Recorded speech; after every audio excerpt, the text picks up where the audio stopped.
we've spoken to some entrepreneurs that tried their whole life and had maybe a bit of success or touched their first million, then all lost it, and then never got to the point of the success where they can die happy or die satisfied.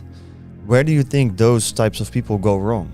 Because they seem to be working hard, or at least they think. What is the thing that they're not doing correct, or what's going wrong in them not succeeding in what they want to reach? Just because you're busy doesn't mean you're productive. True. And a lot of people think that because they're busy, they're actually productive. I can see a lot of entrepreneurs, see how they conduct their daily lives, look at their daily habits, and realize if they're going to be successful or not.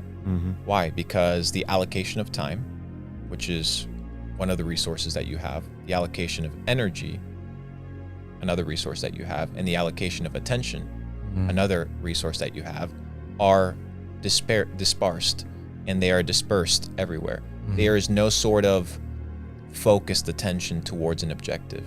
So everybody that says, oh no, I'm working hard, I keep trying, I'm always educating myself, I'm investing my time wisely. If you actually evaluate these people's lives, you would realize that it's bullshit.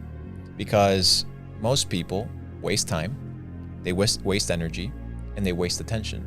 But if you could focus energy, time, and attention in the development of your character, in the development of your relationships, in the development of money-making skills, there's skills that help you make money. Making money is a skill. If you don't make money, you have not developed the skill of making money. And for you to consider that you have is a lie. So if you look at your bank account, and your bank account reflects X amount of balance, it's a direct correlation on your level of skill when it comes to making money. If it's low, well, my friend, you don't know how to make money. If it's high, my friend, you know how to make money. And there's different proportions and different levels to that. Now, there are instances of luck. I'm not saying that luck doesn't exist, but I also understand that I can create my own luck by increasing my odds of success. Who I surround myself with, what I listen to, how I educate myself, who I listen to, what I do with my daily habits.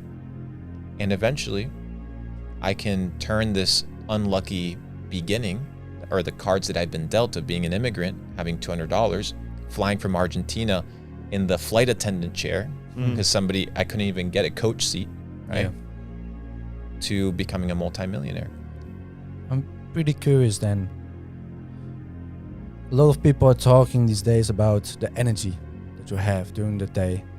You have 24 hours, the time is obviously very clear, but your energy, how do you give something your energy? Like, on what places, in what things? How do you spend your energy?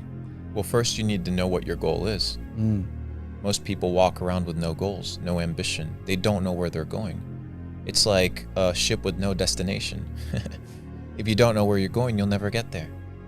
Once you know where you want to go, then you direct your time, your energy, and your attention to what? To the execution and the achievement of that goal. If you want to make money, you will make money.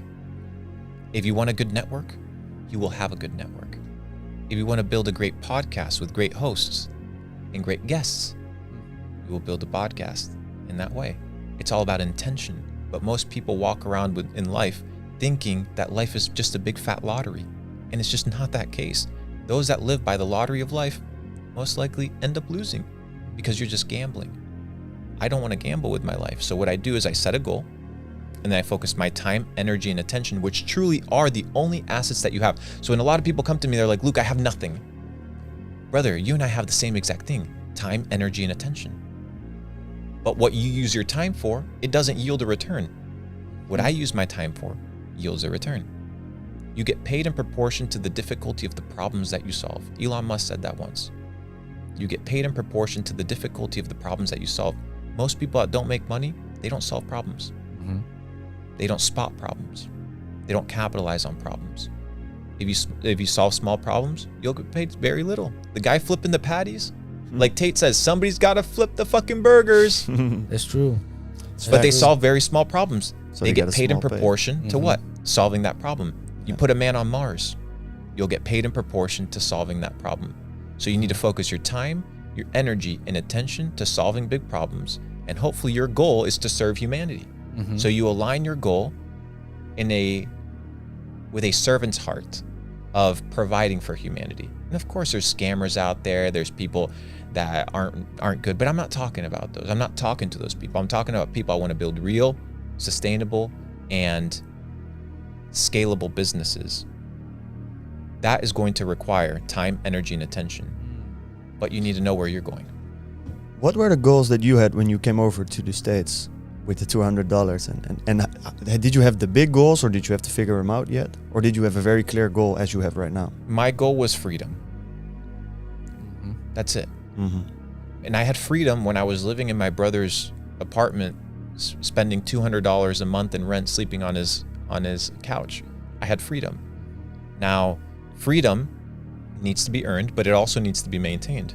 Naval Ravikant famously said, people that live beyond their means do not experience peace. Then he says, people that live below their means will experience a level of peace that those above their means will never experience. So freedom can be experienced. You don't have to be making a ton of money. So my objective was freedom, right? And I achieved that by sleeping $200 a month on a couch to then focus what? My time, energy, and attention to making more money. But a lot of motherfuckers live beyond their means. Their time and energy and focus is what? Spent on paying their bills. They're in a relationship that's toxic, that is not supporting their endeavors and their goals. So they spend their time, energy, and attention supplying that person. Their friends, right? They're not good friends. So they spend their time, energy, and attention with people that are not ROI positive. And their daily actions and their habits, right? They spend their time, energy, and attention on those things that yield no result. I had good relationships, good friendships, good networking, good habits, and I lived below my means so that I could focus my time, energy, and attention on making money. How should one go about finding out for themselves if they're on the right path or no? Because if you say it like that, it's very easy, but I can imagine that there are people listening and thinking, I really love my girl. We fight sometimes, but then she makes me happy sometimes as well. Do I need to skip her, or do I need to stay with her? So how do you go about finding out for yourself if you're allocating your time right, if you're with the right person? How do you figure that out? You need to know your goal. You need to establish your goal. And then you need to ask yourself if what you're doing is purposeful and beneficial to the achievement of your goal. A good thing at the wrong time can become a bad thing. It's like giving a razor to a baby and expecting the baby not to cut himself. But when you give the razor to a man, the man knows how to use it. So the issue may not be the relationship, the issue may not be the girl, the issue may be your inability to establish goals, to establish boundaries, and therefore to be in an environment where you can still pursue your goals effectively. A good thing at the wrong time may be a bad thing. The relationship may not be a bad thing. It may just not be the right time.